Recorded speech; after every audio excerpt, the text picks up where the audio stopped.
After becoming a new believer, I struggled with some of the weird words that many Christians and people in the church use. So I thought it would be good to start up a series to deal with some of the Christianese that you might hear coming out of the mouths of the people behind the pulpit in the church. Today, I would like to talk about the word Abba. No, not ABBA, the band, but Abba.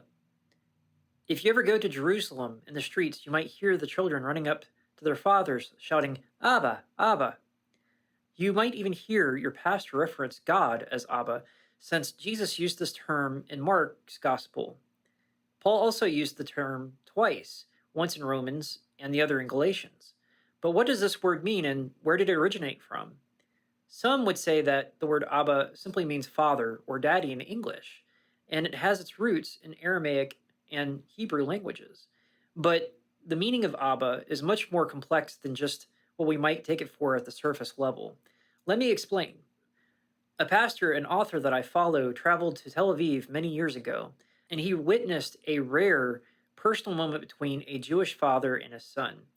The father had asked the son to do something, and in response, the son's reply began with Daddy. The father then quickly corrected his son. In English, he said, When I ask you to do something, I want you to call me Abba, not Daddy.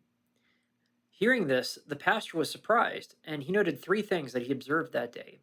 One, the father figure was speaking in English and Hebrew in the same breath. Usually in the Jewish community, you would either hear one or the other, not both. The second thing is the father was using an everyday experience for training his child in both languages. And the last thing was the real meaning of Abba is not what the pastor had been taught in America. For his part, the pastor found that the word Abba offers two sides to its meanings.